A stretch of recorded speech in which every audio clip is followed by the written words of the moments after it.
I found myself in a position where I have a lot of free time. So I went to Chinatown in Seattle to understand the commotion brewing around transit in the area. Please report anything suspicious to security or transit employees. I hear you in the background whenever I phone, telling your brother to say you're gone. You've been tripping around uptown with some fancy clown. The link is Seattle's light rail. Sound Transit is the agency responsible for building and operating the light rail, along with other transit services, like Sounder commuter trains and express buses. In 2016, the Sound Transit Board approved a plan to expand transit in the region. This plan is called Sound Transit 3. It includes transit expansion for light rail, commuter rail, and bus rapid transit. In the plan, it includes an expansion of light rail within Seattle and at the peripheries of the system in the Puget Sound region. This expansion would split the light rail network within Seattle into 3 different lines, with major transport points at Westlake, Chinatown International District, and SoDo stations. Voters in the Puget Sound approved of this plan with strong support within Seattle. Fast forward to current day, Sound Transit is in the planning phase for the West Seattle and Ballard light rail extension.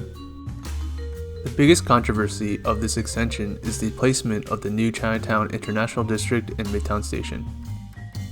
In the draft environmental impact statement, there were deep and shallow stations proposed for 4th Avenue and 5th Avenue. The 5th Avenue options were perceived poorly as it would displace the majority of businesses on that block next to the Chinatown Gate. This galvanized support for the 4th Avenue option, which is on the other side of the block away from local businesses in Chinatown. Transit advocates also called for a refined, shallower option for 4th Avenue to better facilitate a transit hub between light rail, commuter rail, and Amtrak. Since the 5th Avenue option is off the table, a new alternative has popped up from Sound Transit. This is called the North of CID and South of CID alternative. This new alternative also garners support from local businesses and residents, as this alternative is seen as less disruptive to the community with concerns of traffic, displacement, and gentrification. Supporters of the 4th Avenue option pushed back on the new alternative, citing the removal of the Midtown station and the lack of a direct transfer at the existing CID station. Now with split support from the community for both options, a tough decision has to be made on which stations to build. On March 23rd, there was a board of directors meeting with the opportunity for the public to make comment. I planned on going to the meeting, but I missed it for reasons. In the meeting, members of the public presented testimony for their preferred option, but not everyone was able to present testimony in the time allotted. Ultimately, the board voted to conduct a study on the North and South of CID stations and the 4th Avenue shallower alternative for the draft EIS report, with the North and South of CID alternative as the preferred option. The study is expected to be done in 2 months. However, the Sound Transit Project Development Manager, Cathal Ridge, said it would take longer than that to wrap up the draft EIS report. This will likely push the final EIS report past the 2023 deadline.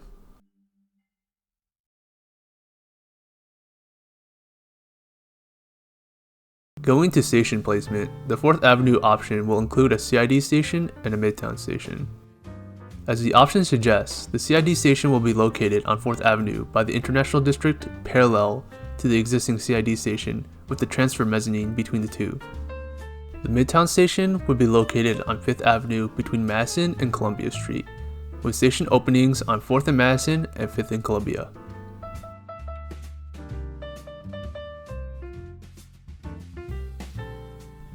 The North of CID station will be placed on 4th Avenue by the King County Administration Office in downtown Seattle. The station entrances will be on 4th and Columbia and 4th and Yesler. There will be a transfer mezzanine between the existing Pioneer Square Link station and the North of CID Link station. The South of CID station will be placed by 6th Avenue in between Seattle Boulevard and Royal Braham Way, with entrances at both ends.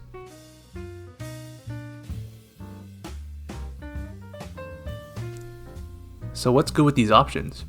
Starting with the 4th and Midtown option.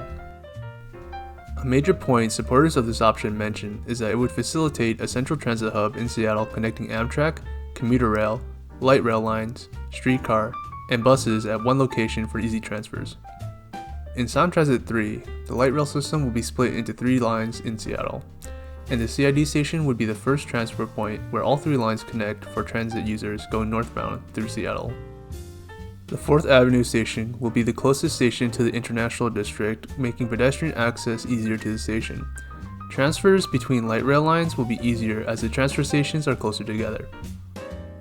The Midtown station will also provide an easy transfer for the planned Rapid Ride G line on Madison Street, which will connect riders from First Hill all the way to Madison Valley with frequent bus service. The south end entrance for the Midtown station will be on 5th and Columbia, right at the north end of the King County downtown campus, which is set for redevelopment.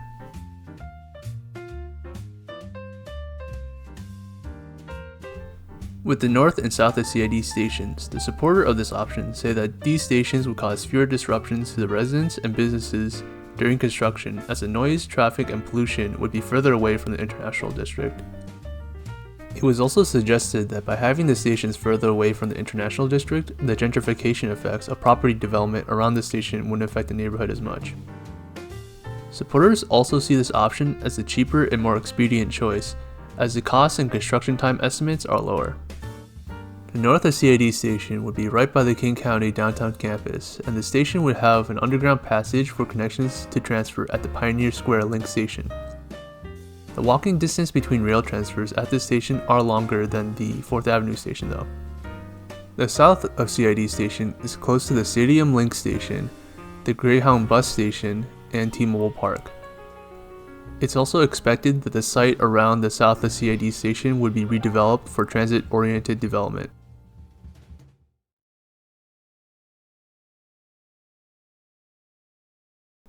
These options aren't without their faults. Starting with the 4th Avenue option, one of the sticking points for the Sound Transit Board was the cost. The cost for the 4th Avenue option is expected to be higher than the north and south of CID option. This funding gap would need to be closed by the City of Seattle or through third-party funding. This station also has a longer construction time as well at around 10 years.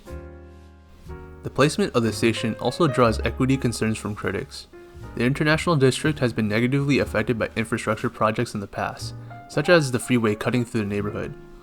The disruption caused by construction of the 4th Avenue station and the anticipated gentrification of the surrounding properties around the 2nd Light Rail station are seen as adding to historic inequities.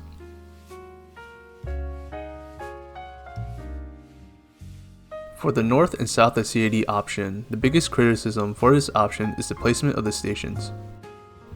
The north of CID station would more accurately be called Pioneer Station, and the south of CID station is more like a 2nd Stadium station. Neither station is directly in the International District, so this would make access to that neighborhood harder for anyone taking the 1 line. Riders would need to either transfer to the 2 or 3 line or walk from either station to the International District. Transferring to any transit service near the current CID station like Amtrak, Sounder, or streetcar is also harder for 1-line riders. Because the spine of the light rail system is split into 3 lines, the placement of these stations will make transfers and ride times disproportionately worse for east side and south side residents. For riders going from the east side to the south side, they would need to take the 2 line to the CID station, then walk to the south of CID station to head south. Or they could transfer up at Pioneer Square at the north of CID station, then loop back down on the 1 line. The transfer mezzanine between the Pioneer Square and north of CID Link station may be a little bit more complicated as well, as the mezzanine would need to go around a BNSF tunnel. Pedestrian access from the south of CID station to the International District also isn't the most comfortable, with wide roads surrounding the station. The International District is a transit-dependent neighborhood, so these pitfalls in transit experience impact the accessibility of transit for the residents and visitors. This option also means that the Midtown station is going to be gone, which will make transferring to the Rapid Ride G line harder for 1-line riders. This would affect residents from First Hill to Madison Valley. Building the north and south of CID stations might also have its own set of construction impacts to the neighborhood too. A tunnel will need to be bored connecting the two stations that go right under 6th Avenue in the International District. The noise from the boring machines can cause disruptions to the residents above.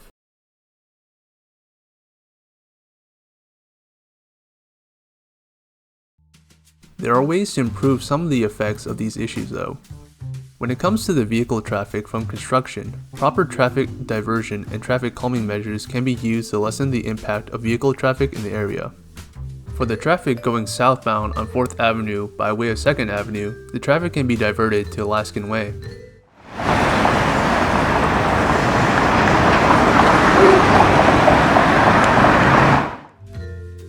Northbound traffic can also be diverted to Alaskan Way or I-5 instead. The neighborhood has wide lanes and could use more tree canopy. Taking measures like continuous intersections, traffic circles, bike lanes, curb extensions, and adding tree canopy can help with traffic safety in the International District. Applying the superblocks concept to the district would also be a way to divert through traffic away from the neighborhood. Actions to push against gentrification can be zoning reform, progressive tax reform, investing and funding social and affordable housing, investment in organizations that work to preserve historic properties in the area, and investing in funds and organizations to assist residents and businesses at risk of displacement. With regards to the south of CID station, the pedestrian experience could be improved to better connect the station to the International District by redesigning the stroads that you need to cross. Regardless of which stations get built though, these measures should be taken anyway.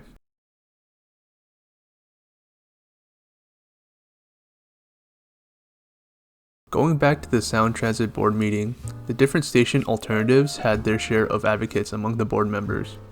Bruce Harold was a sponsor of the North and South of CID alternative with the support of Chairmember Dow Constantine. Harold mentioned the disruptive construction of the 4th Avenue station being an equity concern. He also had concerns about closing the funding gap too. It was reported by Public Cola that the City of Seattle paid a consultant in a no-bid contract of $280,000 to garner community support for the North and South of CID alternative. This draws attention from critics suspecting ulterior motives behind this alternative. There were also advocates for the 4th Avenue option on the Sound Transit Board. Board members Balducci and Miller both sponsored an amendment to study the 4th Avenue shallower option, as well as other amendments. Miller mentioned that if we spent the same amount of money per rider as some of the park and rides on the system, that we'd be allocating billions of dollars to the CID station. With regards to equity, Balducci said, "You can have two ways that we can do inequity in a community. One is another wave of construction impacts, another is bypassing a neighborhood with investments." The studies for the light rail station alternatives should conclude sometime after May. Time will tell which alternative will be chosen. Please don't let me go.